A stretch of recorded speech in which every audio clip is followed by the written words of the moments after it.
اسی علم کے حوالے سے اس شخص سے متعلق یہ 4 باتیں جو ہیں لکھ دی جاتی ہیں۔ اب اس کو سمجھنا چاہیے، اصل میں جو بات مسئلہ تقدیر کے سمجھنے میں، جو یوں سمجھیے کہ ایک بہت آسان فارمولہ ہے اگر سمجھنا چاہے انسان، اور یہ میں عرض کر چکا ہوں کہ سمجھنا چاہیں گے تو سمجھ جائیں گے، تفصیل میں جائیں گے تو الجھ جائیں گے، اور مناظرہ اور مباحثہ کریں گے تو گمراہ ہو جائیں گے۔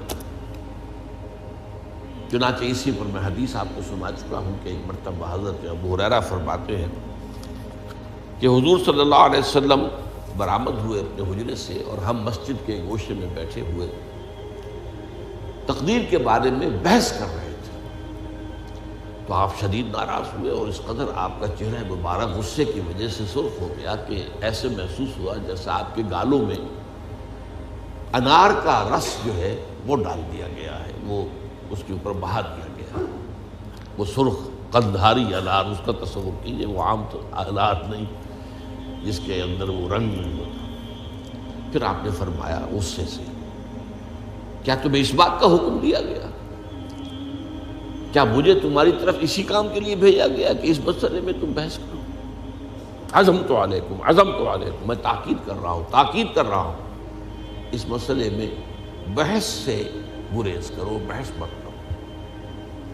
تو یہ مسئلہ اگرچہ اس اعتبار سے بڑا مشکل ہے، اگرچہ سمجھنا چاہیں تو سمجھ سکتے ہیں، لیکن میں ایک اور حدیث بھی آپ کو سنا دوں کہ اس پر ایمان کس قدر لازم ہے۔ یہ ایک تابعی ہے حضرت ابن الدیلمی رحمۃ اللہ علیہ، وہ فرماتے ہیں، ذرا طویل حدیث ہے، میں اس کا خلاصہ بیان کر رہا ہوں، کہ میرے دل میں تقدیر کے بارے میں کچھ وسوسے پیدا ہوئے، تو میں نے جو بھی کبار صحابہ اس وقت زندہ تھے، بقید حیات تھے، ان سب سے ملاقات کی۔ ابی ابن کعب رضی اللہ تعالی عنہ، جن کے بارے میں حضور نے فرمایا ہے کہ اقرأہم ابی ابن کعب، میرے صحابہ میں قرآن کا سب سے بڑا عالم ابی ابن کعب۔ ان کے علاوہ عبداللہ ابن مسعود کے پاس بھی میں گیا رضی اللہ تعالیٰ عنہ، جن کی حدیث ہم پڑھ رہے ہیں۔ حذیفہ بن یمان کے پاس میں گیا رضی اللہ تعالیٰ عنہ۔ ان سب نے ایک بات یہ کہی کہ دیکھو، ایک بات تو یہ جان لو کہ اللہ تعالیٰ کی قدرت سب شے پر حاوی ہے۔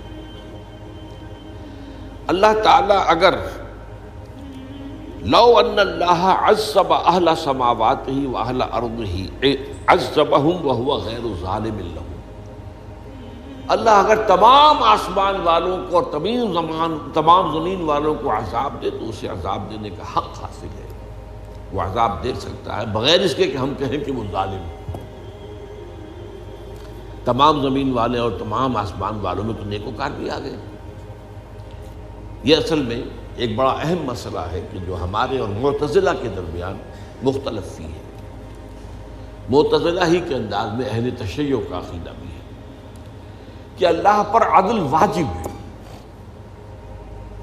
اہل سنت کے نزدیک اللہ پر کوئی شے واجب نہیں، اللہ کا اختیار مطلق ہے، جو چاہے کرے۔ چنانچہ وہ ظالم کو معاف کر سکتا ہے جب چاہے، اور وہ کسی اچھے آدمی کو عذاب دے سکتا ہے جب چاہے۔ یغفر لمن یشاء ویعذب من یشاء واللہ علی کل شیء قدیر۔ یہ سورہ بقرہ کی آخری آیت میں ہے کہ آیات میں سے ہے، لاسٹ بٹ 3 آیت میں۔ تو اس اعتبار سے اللہ کا ایک تو اختیار مطلق ہے۔ پھر میں زید ابن ثابت کے پاس گیا تو انہوں نے یہی بات مرفوعاً بیان کی کہ میں نے خود حضور سے سنی ہے یہ بات۔ باقی 3 صحابہ کے بارے میں تو وہ کہتے ہیں کہ انہوں نے گویا کہ اپنی رائے کا اظہار کیا، اور اگر اللہ تعالیٰ چاہے لو رحمہم، تمام آسمان والوں اور تمام زمین والوں کو بخش دے اور رحم کرے، لکانت رحمتہ خیرا لہم من اعمالہم، تو اس کی رحمت جو ہے وہ یقیناً لوگوں کے اعمال سے بہت بالا ہے، بلند و برتر ہے، تو جو چاہے کرے۔ وہ ابو جہل کو بخش دے، کون اعتراض کر سکے گا؟ اور وہ کسی سے بڑے شخص کو جو ہے وہ عذاب دے، کون اعتراض کر سکتا ہے؟ اس اعتبار سے پھر انہوں نے فرمایا وَلَوْ أَنفَقْتَ مِثْلَ أُحَدٍ ذَهَبًا اور دیکھو ابن الدیلمی جان لو، اگر تم احد کے پہاڑ کے برابر سونا اللہ کی راہ میں خرچ کرو گے فی سبیل اللہ، ما قبل اللہ منک حتی یؤمن بالقدر، اللہ تعالیٰ اسے تم سے قبول نہیں کرے گا جب تک کہ تم تقدیر پر ایمان نہیں رکھو۔ اور اس کے بعد فرمایا اعلم، جان لو، انما اصابک لم یکن لیخطئک، جو چیز تم پر واقع ہوتی ہے، کوئی تکلیف آتی ہے، کوئی حادثہ پیش آتا ہے، وہ تم سے ٹلنے والا تھا ہی نہیں۔ مطلب یہ کہ تم سوچو کاش میں یوں نہ کرتا، یوں کر دیتا، اگر یہ ہو جاتا، وہ ہو جاتا تو میں بچ جاتا، وہ تو آنے والی بات تھی، وہ اللہ کی کتاب، وہ اللہ تعالیٰ کے علم قدیم کے اندر پہلے سے لکھا ہوا تھا، تو موجود ہے، تو وہ تو آنی ہی آنی تھی۔ وَأَنَّمَا أَخْطَأَكَ لَمْ يَكُنْ لِيُصِيبَكَ، اور جو چیز کہ تم سے چھوٹ گئی، جاتی رہی، تمہارے ہاتھ سے نکل گئی، ممکن ہی نہیں تھا کہ وہ تمہیں ملتی، وہ اللہ تعالیٰ کا وہ جو علم قدیم ہے اس کے اندر پہلے سے طے ہے۔ وَلَوْ مِتَّ عَلَىٰ غَيْرِ هَٰذَا لَدَخَلْتَ النَّارَ، اگر دیکھو تم غور سے سن لو، اگر اس عقیدے کے سوا کسی اور پر تمہاری موت واقع ہوئی تو جہنم میں داخل ہو جاؤ۔ تو یہ اس ایمان بالقدر کی اہمیت کا معاملہ۔ اس کے لیے جو میں کہہ رہا تھا کہ ایک فارمولہ جو سمجھ میں آ سکتا ہے وہ یہ ہے، انگریزی کی جو اصطلاحات کے حوالے سے پہلے میں واضح کروں گا وہ ذرا زیادہ واضح ہے۔ ایک ہے پری نالج، کسی چیز کا علم پہلے سے ہونا، ایک ہے پری ڈیسٹینیشن، کسی شے کا پہلے سے طے پا جانا۔ ان دونوں میں گڑبڑ کا نہیں کرنا چاہیے۔ اللہ کا علم قدیم اس کے جبر کو مستلزم نہیں ہے، اس کا علم ہے یہ کہ تم یہ کرو گے، اس کا مطلب یہ نہیں ہے کہ تم اس کے جبر کے تحت کر رہے ہو۔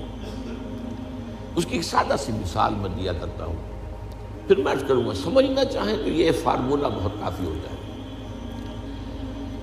آپ کسی بچے کے سامنے کوئی کھلونا ڈال دیں، آپ کو تقریباً یقین ہے وہ متوجہ ہوگا، اسے اٹھائے گا۔ ہو سکتا ہے بچہ کسی اور دھن میں ہو اس وقت، ادھر اس کی توجہ کسی اور کو نہ اٹھائے۔